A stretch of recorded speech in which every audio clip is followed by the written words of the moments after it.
primarily a Stent-Retriever user for the last several years, but I think we may have now finally a paradigm shift on our first line strategy in stroke.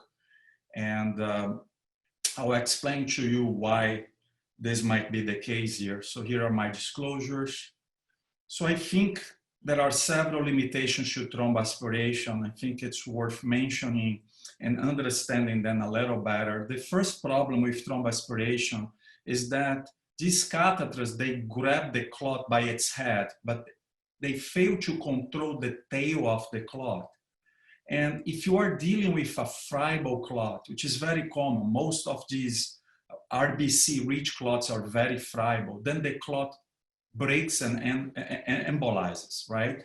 When I have a Stent-Retriever, I can lace the entire length of the clot and control for that distal embolization.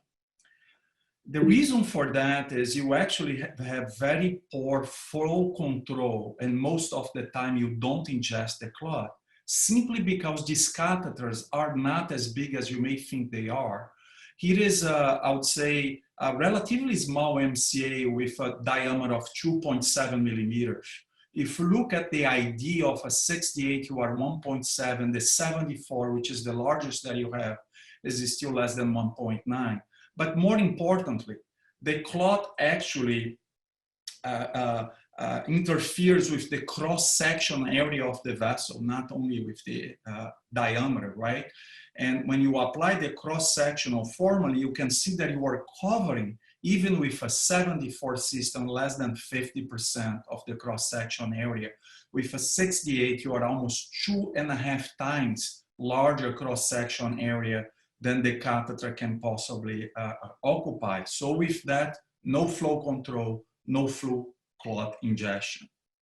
There have been improvement in aspirations. We've come from 40 max all the way now to Jet 7, React 71, and even Vecta 74. And there is no question, large distal diameter will give you more aspiration power. In fact, when you move from 68 to 72, it's almost 10% more power. From 68 to 74, it's almost 20% more power. However, we should remind ourselves about the diameter of the M1, which on average is 3.1 millimeters. And then if you actually look at the cross-section again, across all these catheters, right? Even with our larger technology, which is 72 or 74, you are far from occluding the vessel and achieving flow control and having good capability for full clot injection. I think as you are approaching larger systems with a 0.88, you're gonna get to much better opportunities here for flow control and clot injection. We also know that even with ADAPT, you should be using balloon guide catheters, right? But it's important to acknowledge that despite them being independently associated with better recanalization function outcomes, they are still not ideal. So here is what happens when you have a balloon guide catheter inflated. You will stop the flow in the ICA, but the flow via the P cone and the A cone continues. And this will cause emboli to uninvolved territory, despite the utilization of a balloon guide catheter. So ideally, you want to flow control at the MCA rather than at the cervical segment, again, to account for the circle of Willis collateral antegrade flow. So finally, as you are growing in inner diameter, right, and outer diameter, approaching now the 0.88 system, also the funnel type technology that it's being explored may help with this. We are finally achieving what I think will be the next big jump in thrombectomy, which is full flow control, right? With that, it's been explained, you have higher suction force because suction force is directly proportional to the cross-section area of the tip. We've seen that that bevel tip increases the cross-section area even more, and you can finally get to full flow control or near full flow control, and more important, complete clot ingestion, which will address the risk of distal embolization. Here are a couple of examples. This is an M1 occlusion that as you are accessing and that pushing the clot to the M2, as you can see here. And what you did in this case is you approach the clot with a 7-1, you give a couple of passes, we fail.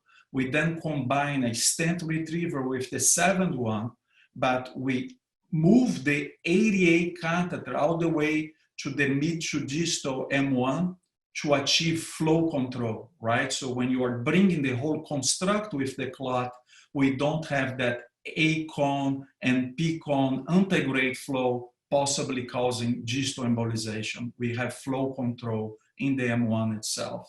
And here, just to show how this is accomplished, you can see here 7-1 with the Stent-Retriever. I tend to pull the system back to bring the system into the inner curvature to then take the 088 into the MCA. And with the 088 into the MCA now, I try to go as distal as I can. Under complete aspiration, I can then retrieve the Stent-Retriever and aspiration catheter as a unit under flow control in the MCA with constant aspiration. Here is again the construct showing again flow control for the distal M2 thrombectomy.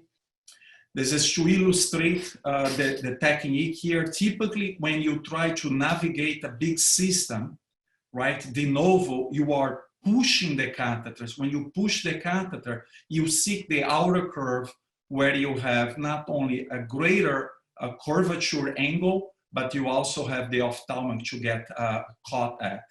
If you actually anchor with the Stent-Retriever first and you reduce the catheter, you come to the inner curve, better angle, and you don't get caught in the ophthalmic. So when you use a Stent-Retriever, that's a good technique to use it. Here is a case of a distal M1, a curved vessel, where we treated with a combination of Zoom 71 and Zoom 88. You can see here the Zoom 88 was taken to the proximal MCA just for flow control, to control for this A-cone antegrade flow and prevent distal embolization. And here is the case. Very easily with a 21 micro catheter and a 14 micro wire, you can navigate the 71 catheter distally, and then over the 71 catheter and sort of the patient's moving. This is all done under sedation. You now can take the Zoom 88 to the MCA origin and then retrieve the 71 into the 88 under full flow control, kind of having a better performance for flow control than I believe we currently have with balloon guide catheters. And here is again the case with the 088 in this case, not used to treat the clot, but again to provide full flow control.